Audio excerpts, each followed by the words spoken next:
Hello, everyone, and welcome to the final episode of Monthly Movie Reviews. Some of you like these videos, but they aren't really algorithm-friendly, unfortunately, so we decided that we just need to go in a new direction with the way we put out movie reviews, so you'll see what that means in a couple of days, I guess, once we upload our new video. The Rise of Skywalker is not in this video. The Rise of Skywalker will be its own video. Other than that, it's time for the movies. Sir, Chris Evans is here. I'm sorry, I don't know who you are. Oh, well, he's Captain America? Captain America? Oh, shit, oh, fuck. Oh, no, too late! This is the end.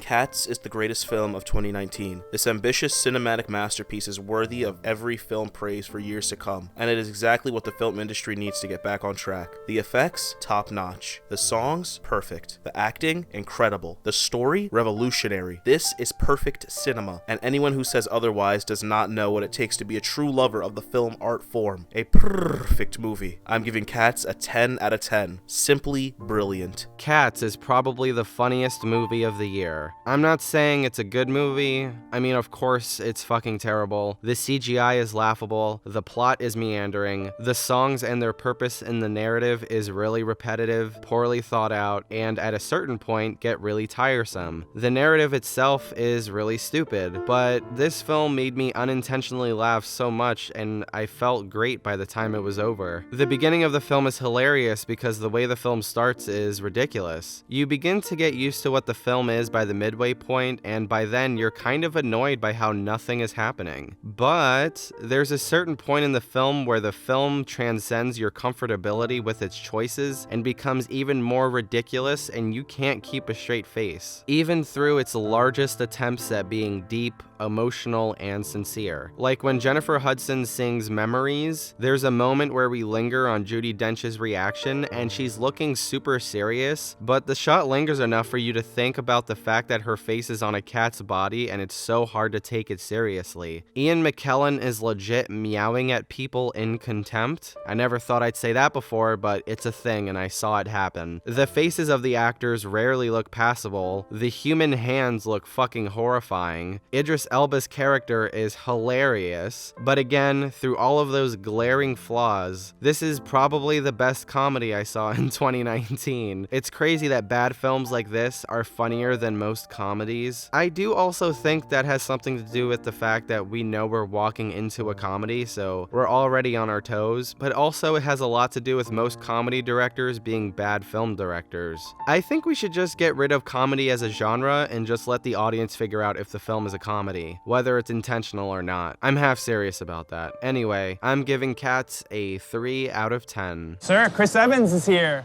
I'm sorry, I don't know who you are. Oh, well, he's Captain America? Captain America? Oh, shit, oh, fuck. Oh, no, too late! This is the end. Black Christmas is the strangest movie this month. It honestly would have worked if it was competently directed and written, but it's just not good. It presents cool ideas and is well-intentioned with the whole sorority, and girls are actually people things, but it was executed so poorly that it felt like these 28-year-olds were not actually college students. Anyway, skip this movie. A nice 3 out of 10. Sir, Chris Evans is here. I'm sorry, I don't know who you are. Oh, well, he's Captain America? Captain America? Oh, shit, oh, fuck. Oh, no, too late! This is the end.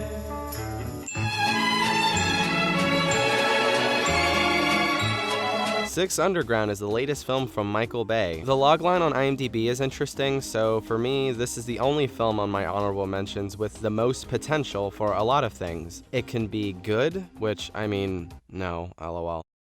Six Underground is the latest film by Michael Bay, and walking into this film, I was hoping that since he wasn't working on a Transformers film, that he would try to provide us with a new and improved Michael Bay because he wasn't tied down to the aesthetic of a film he made in 2007. But as it turns out, he still has bad taste. This film is trash. It might be the worst editing of the year. Earlier this year, I said Wasp Network had the worst editing of the year because it seemed like they didn't have enough footage to assemble a good movie. But in this case, Michael Bay had too much footage and didn't know what to do with it, so there's a cut every quarter of a second, and it's so nauseating. Most of the shots individually I didn't have a problem with. Some of them were pretty cool and stylish, but the way it's edited, you can't retain anything. The story is a mess and the way it's plotted is even worse. Instead of having scenes where characters learn new information, there are scenes that happen only to explain things to the audience, and they happen in locations that they would never be having those kinds of conversations in. Like, why are we planning an assassination at a restaurant instead of the top secret lair we barely spend any time in? The music makes everything worse too. I swear to God, I got the impression that Michael Bay's taste consists of background music for truck commercials. It's honestly cringeworthy. There's a moment where the parkour guy, who is inexplicably named the Skywalker, is doing parkour stuff, and the Run song from those stupid prank videos is playing in the background. There's some creative set pieces, but again, they're not edited well. Anyway, I'm proud of myself for actually finishing the film because I had more than enough reason to stop watching, and I'm giving 6 Underground a 3 out of 10. And he has a new movie.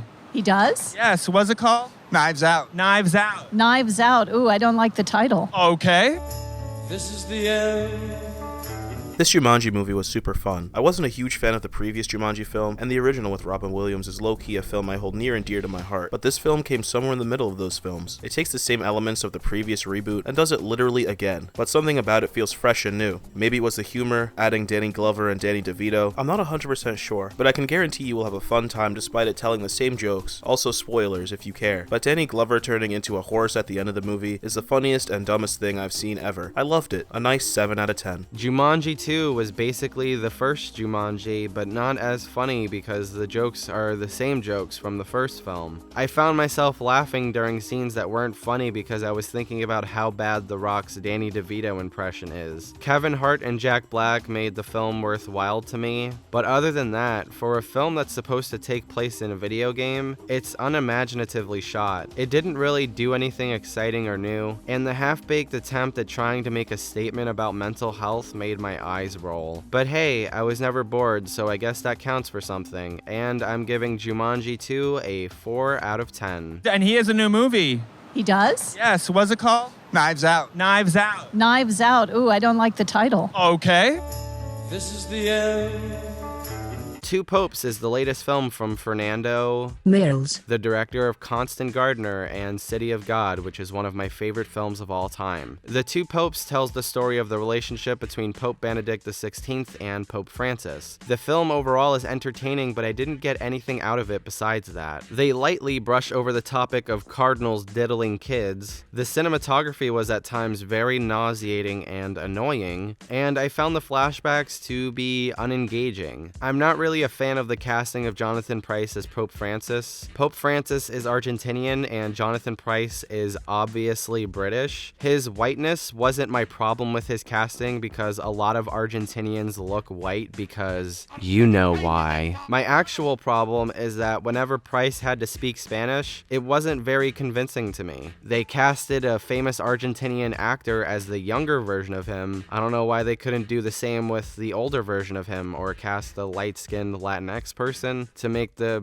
Spanish-speaking parts sound more convincing. I don't know, whatever, that's not the point. The point is that I wasn't really engaged with the film at all. I was dreading watching the film because I honestly didn't care to see it, but I hoped that the film would grab me somehow, but it never really did. I'm sure some people will love the film, seeing as though it's on a bunch of people's top 10 lists of the year, but it certainly isn't for me, and I'm giving The Two Popes a 6 out of 10, maybe a 5, I don't know. And he has a new movie.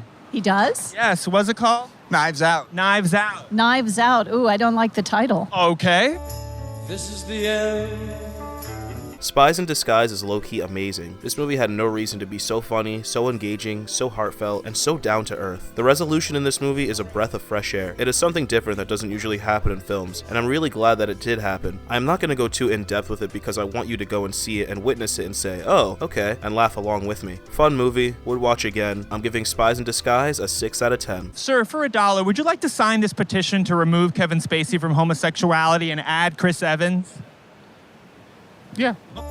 This is the end. Bombshell is the latest film from Jay Roach, the director of the Austin Powers films, the first two Meet the Parents films, and Trumbo. Lately, he's been making the transition to historical dramas, and Bombshell is a good step in that direction. It tells the story of the scandal at Fox News that involved Roger Ailes, Gretchen Carlson, Megyn Kelly, and other women that worked there at the time. It feels like a very actor-friendly movie. Charlize Theron and Nicole Kidman, like the rest of the cast, are great, but not really mind-blowing. Margot Robbie gets moments to shine, but she's proven to be great in roles where her world is basically falling apart. The hair and makeup department did a great job as well. They didn't make the actors look exactly like the people they're portraying, but I think they captured the essence of what they look like, which is just as important. The film overall is fine. One of the things that prevented me from loving it is that the film is low-key all over the place. In terms of its presentation, it wanted to be The Big Short, but it also wanted to be The Newsroom. It felt like a clash of styles, but it doesn't really feel like a uniformed vision. There was also an element of the film that kind of felt surface level to me. Every time they revealed these experiences and the office culture, in my head I was like, okay, yes, but what else? I felt like they could have gone deeper. Not exploitative, but just deeper. But I guess that's what happens when you basically have 3 protagonists in your film. And I'm giving Bombshell a 6 out of 10. Sir, for $1, would you like to sign this petition to remove Kevin Spacey from homosexuality and add Chris Evans? Yeah. This is the end. Well Groomed is an HBO documentary about competitive dog grooming, and it's actually pretty wild. Whatever your opinion is on the people who actually do this to their dogs, spending an hour and 28 minutes with these women is very entertaining. The lengths that they go to defend their art, to be good at their art, and to win competitions left me kind of speechless. I would never do this to my dog, but also I understand having a passion for an artistic avenue and wanting to be the best at it, and I don't know. Just entering this world was very satisfying to me, even if I spent most of the runtime watching it in the same way that people watch 90 Day Fiancé or some other bad reality show or something. And I'm giving Well Groomed a 7 out of 10. Sir, for $1, would you like to sign this petition to remove Kevin Spacey from homosexuality and add Chris Evans? Yeah. This is the end.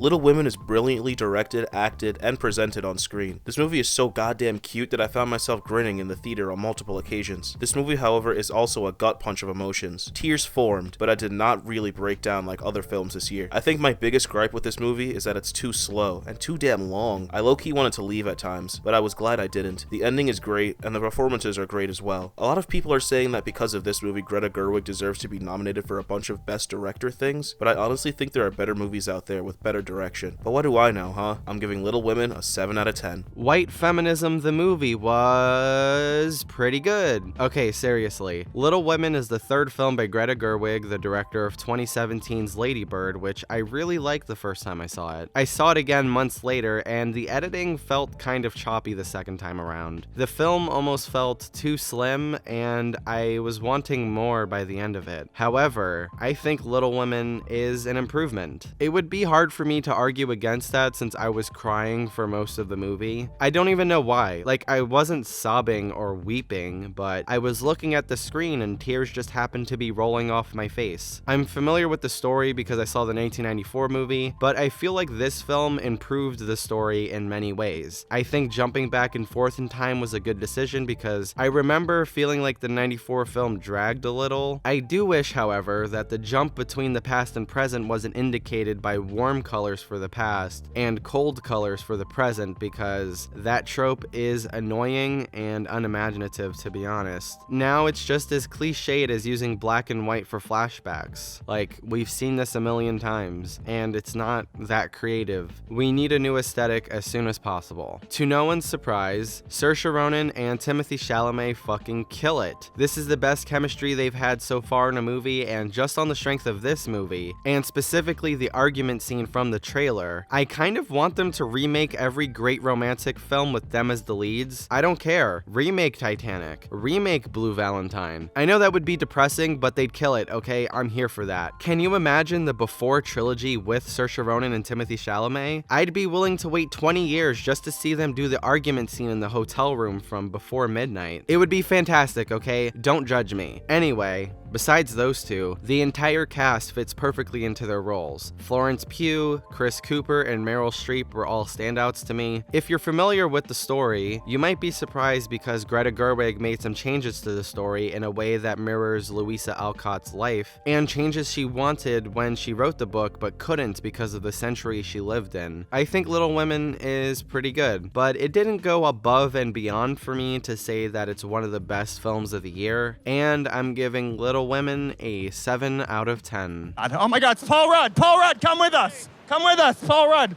Paul Rudd, Ant-Man, Captain America. I don't watch those bullshit movies. Let's go. This is the end. 1917 is the latest film by Sam Mendes, the director of American Beauty, Road to Perdition, Jarhead, Revolutionary Road, Skyfall, and Spectre. And 1917 is a potential candidate for the best film he's made so far. It's a World War I film that's supposed to look like it was filmed in 2 long takes. I don't know why people are saying it's supposed to look like it was done in 1 take since there is a 10-second cut to black for a time jump, but I guess saying it's supposed to look like 1 take is better for marketing or something. Anyway, I walked into this film thinking I would probably like it, but I didn't know how much I would love it, and after I watched it, I was in awe of the cinematography, the production design, the acting, the writing, the basically everything, and after my second viewing, my feelings were confirmed. This is one of the most impressive filmmaking achievements of the year. The world created in this film is so detailed and breathtaking. There are so many moments that leave you thinking, how did they do that? The blocking of the actors in relation to the camera is masterfully done. There are quite a few dialogue scenes, and since it's supposed to be a continuous shot, you can't cut to someone's reaction, so they had to block certain scenes in a way where you get reaction shots, and it's done seamlessly. There are scene transitions that are incredibly subtle. The way the visual effects and practical effects were incorporated together was genuinely mind-blowing, especially the plane crash scene. Oh my god. This film is going to be compared a lot to Dunkirk because it's a period piece war film thriller about British people, but this film is much better than Dunkirk. Dunkirk is a messy, loud, poorly sound mixed, shallow film that is pretty to look at and has some of the most unnecessarily convoluted film structures I've ever seen in a movie. 1917 is more focused and more thrilling because you actually have a relationship with the enemy forces around our characters. They aren't some abstract force we never see or interact with like Dunkirk. 1917 actually has characters that you can attach yourself to. We don't get their entire life stories or anything, but every character you interact with is unique and they all have their own traits that make them memorable and distinct from each other. You aren't bombarded with a terrible sound mix and actors mumbling for no reason. You can actually hear what the characters are saying in 1917. I know, what a high bar. 1917 is just a better movie. Anyway, Roger Deakins with this film basically solidifies his place as one of, if not the greatest director of photography of all time. I don't know if I would put him there, but a conversation about the best DPs without Roger Deakins isn't a serious conversation at all. The musical score by Thomas Newman is pretty good, but sometimes it felt like stock thriller music, but it was never misused in my opinion. It always came and went at the right time, but the motif that's played throughout the film is fantastic, and I can hear it in my head right now as I'm talking about it. Anyway, this film is great. This is another great thriller in a year of great thrillers. Please try to see this film in a theater because if you don't, you're depriving yourself of a truly amazing movie-going experience, especially if the people around you in the theater aren't fucking idiots. That makes it even better. And I'm giving 1917 an 8 out of 10. By the way, the second time I saw this film, I was counting all the possible cuts in the film, and I counted 18. If anybody found more, please let me know. Oh my God, it's Paul Rudd. Paul Rudd, come with us. Come with us, Paul Rudd. Paul Rudd, Ant-Man, Captain America. I don't watch those bullshit movies. Let's go. This is the end. hey, I saw Uncut Gems again, and it's still pretty good. It's not as rewarding on a second watch as some of the other films I've seen twice this year. There's a little bit of foreshadowing I picked up on this time, but that's basically it. Adam Sandler is still great, but sometimes his line delivery is kind of iffy for me. I think it's just his voice, but I don't know. Julia Fox is a fucking star and she nails every scene. I love her, she's amazing. And Kevin Garnett stood out to me more this time. You can tell how invested he is in this role. Even if he's just playing himself, he just looks like he's so into every second of the movie. I mentioned previously that the film is incredibly stressful and unlike any thrillers I've seen in recent memory, and that still holds true for a lot of scenes, especially the auction scene. It's a complete train wreck and I love it. I've basically said all I have to say about this film with this and the other video as well, so I just wanted to say that this is a really great thriller and you should see it if you haven't already, and I'm giving Uncut Gems an 8 out of 10. I finally got to see Uncut Gems, and I low-key can't believe it. This is Adam Sandler's best performance ever. Like, ever. But the film overall, it's really good. The film feels like Super Anxiety, the movie. Everything feels so tight and concise that by the end of the movie, when the shit hits the fan, you feel as if you yourself are right in the middle of the action, invested with these characters and these situations. Every movie should attempt to do this, but recently, none have done it to this extent. A great movie. I'm giving Uncut Gems an 8 out of 10. Oh my God, it's Paul Rudd. Paul Rudd, come with us. Come with us, Paul Rudd. Paul Rudd, Ant-Man, Captain America. I don't watch those bullshit movies. Let's go. This is the end. Portrait of a Lady on Fire is the latest film from French director Celine Sciamma. I know I talked about Portrait of a Lady on Fire a while back, but it got a limited release in December, so I decided to watch it again. Basically, everything I said in that video still stands. The performances are flawless, the two leads give us some of the best performances of the decade. The writing is so thoughtful. As the film progresses, there's a dramatic question that's hanging over the movie, and there are many points in the film where Sciamma could have released that tension for the audience, and she doesn't do it for a super long time. She keeps going and going and going and ends up having the tension progress in a way that is so satisfying, even if she's not giving us a release yet. It'll make more sense when you see the film. As you can see, I'm not playing the trailer, and like I said in the previous video about this film, I will refuse to show the trailer to this film because it gives away too much. I'm going to show you the beginning of the trailer again just in case it pops up in a movie theater you're in, because for this film, it's really important, I think, to walk in blind and not know anything. Some of the people who commented on the last video agree. I think this is important because the genre of the film gives away a significant amount of the movie, and it should creep up on you like it does the characters, so you can experience the sequence of events as they do. There's a couple of things I said prior that I was iffy on, one of those things being there's a moment when a bunch of people are singing, and I wasn't sure if the singing was out of sync,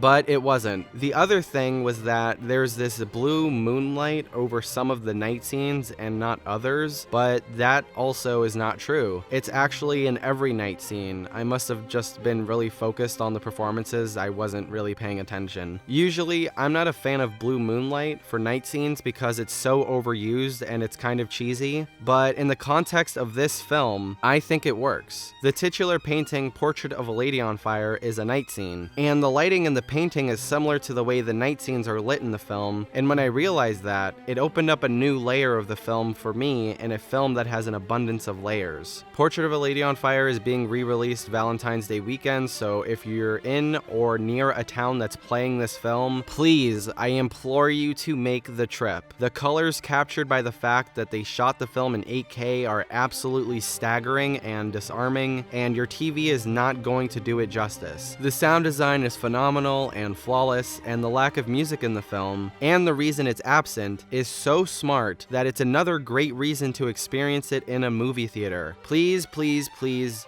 don't skip this film. It's beautifully shot, acted, edited, written, basically everything. It's challenging in a great way. It's my favorite film of 2019. It's one of the best films of the decade. It's kind of a shame it's not being embraced with the same amount of fanfare as a movie like Parasite during this award season, but I can guarantee you that time will be extremely kind to this flawless film. And I'm giving Portrait of a Lady on Fire a 10 out of 10. There, I said it. You happy now? Please like, comment, subscribe, and tell your friends and all that. Doing these videos is really fun, and I'm sad that the monthly movie reviews are going away. Probably not forever. If we have certain projects outside of YouTube that are going to prevent us from reviewing movies in the frequency that we will, We'll probably bring back the monthly movie review as like a one-off thing, but that's probably going to be a while from now. Anyway, I hope you enjoyed the video. Watch good movies. January is awful. The world is falling apart. Jesus. Okay. Bye. A jellicle cat is a jellicle cat.